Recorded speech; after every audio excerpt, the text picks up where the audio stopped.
In the quiet suburbs of Atlanta, Georgia, widower Daniel Brooks hires a housemaid named Clara to bring life back to his empty home after losing his wife, Emily, in a tragic accident. What begins as a simple arrangement spirals into a chilling tale of temptation and deception when Daniel discovers Clara's calculated connection to his past. As he grapples with forbidden attraction and unsettling clues, a shocking revelation about Clara's true identity and motives flips his world upside down, leaving him entangled in a web of betrayal, guilt, and an unexpected pregnancy. Can Daniel untangle the truth before it consumes him, or will Clara's secrets rewrite his future? Share your thoughts in the comments below, and subscribe for more gripping stories. Trust me, you won't want to miss what happens next. The Atlanta suburbs were cruelly still that summer evening, the kind of quiet that clings to you like damp heat.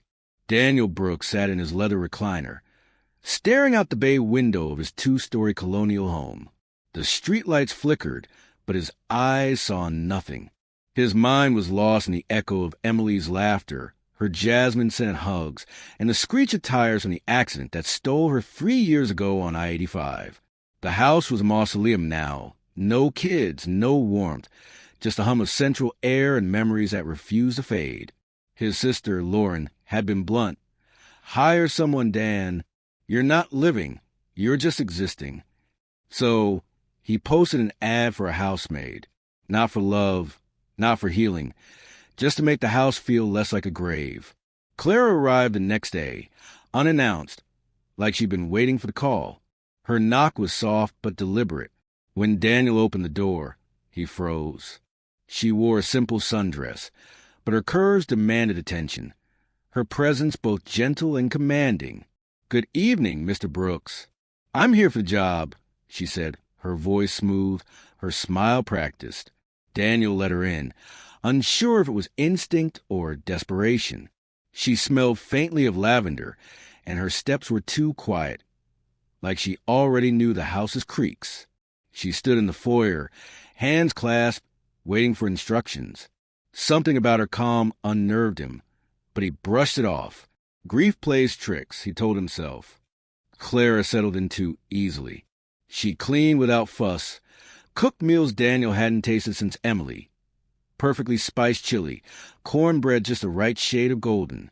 She moved through the house like she'd lived there forever, never touching Emily's things, never entering the master bedroom. Yet, Daniel noticed oddities. His missing keys reappeared on the counter.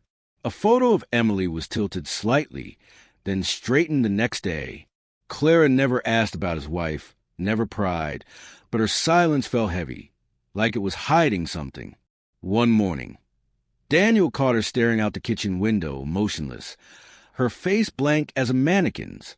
When he coughed, she snapped back, grabbing a sponge to scrub an already spotless counter. "Everything okay, Clara?" he asked. She smiled, too quick, too perfect. "Just thinking, sir." Her voice was soft, but her eyes were guarded like a locked door. That night, Daniel couldn't sleep. He sat in his study, sketching blueprints for a new office complex, but his mind wandered to Clara. Why no references? Why no phone calls, no visitors? He Googled her name, Clara Evans, Atlanta, housemaid. Nothing, like she'd been erased. He told himself he was paranoid, but the itch in his gut grew stronger. By the second week, Daniel's curiosity turned to suspicion. Clara's efficiency was uncanny.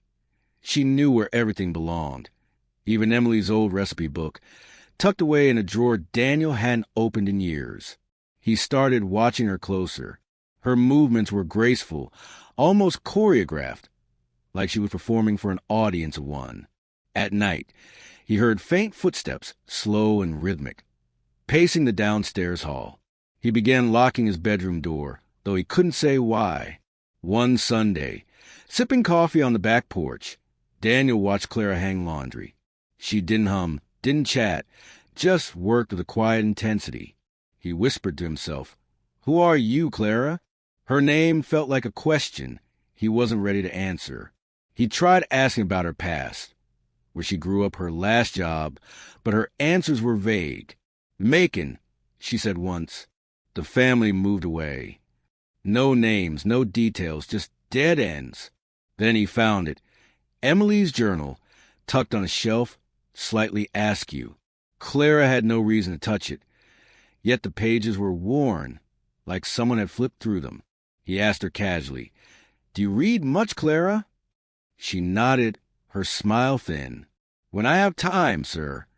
But her tone was hollow, and Daniel's skin prickled. The temptation started small, a betrayal of his own senses.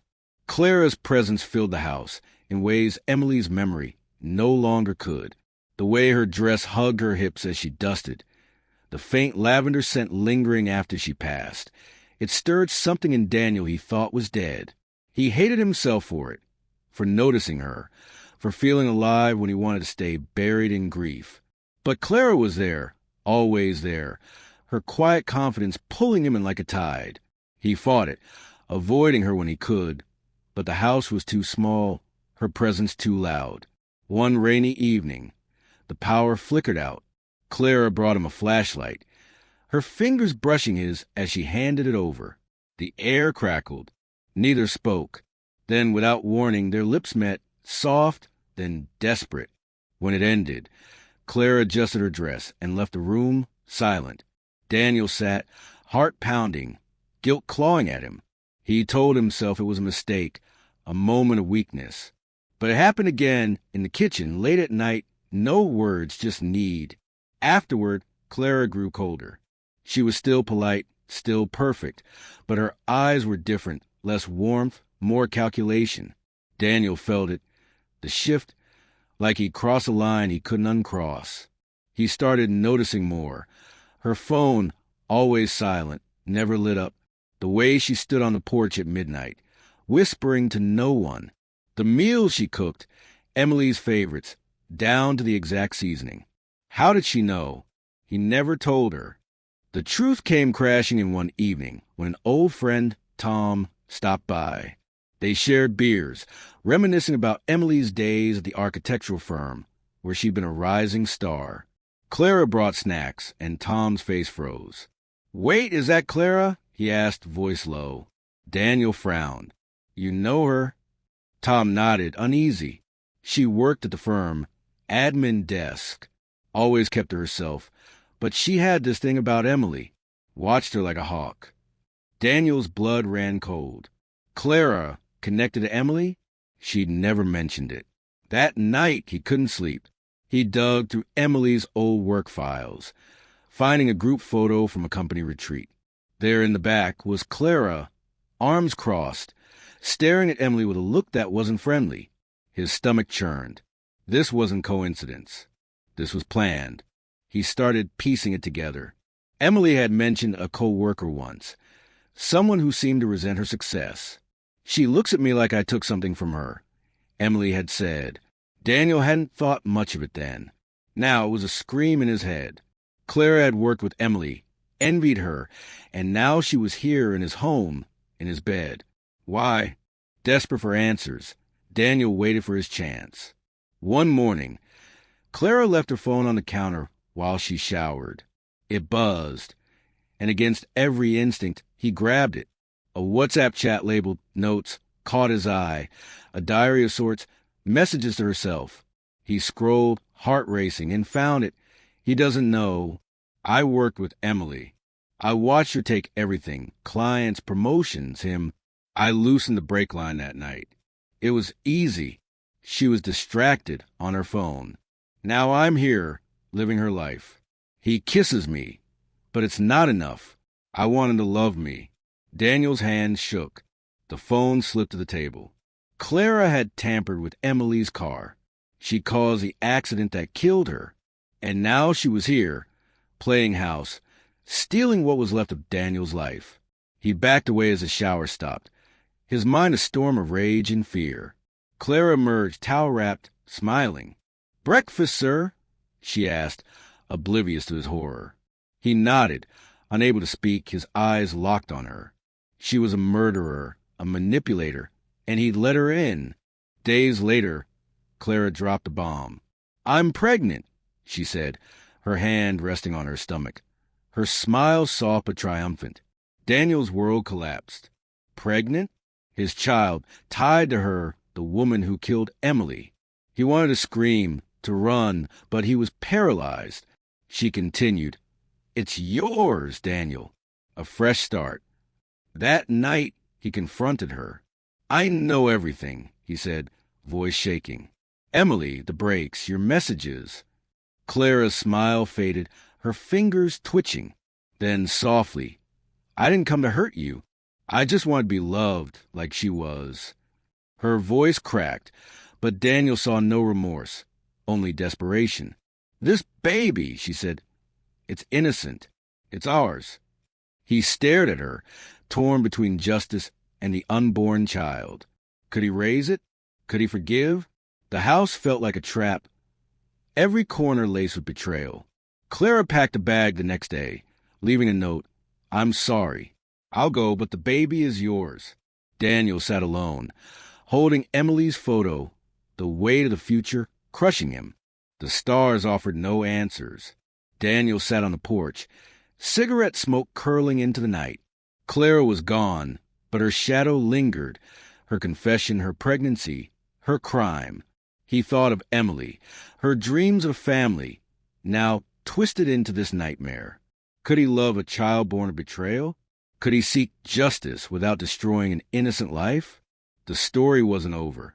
Clara's departure wasn't the end, just a pause. Daniel was left with questions no one could answer, a future no one could predict.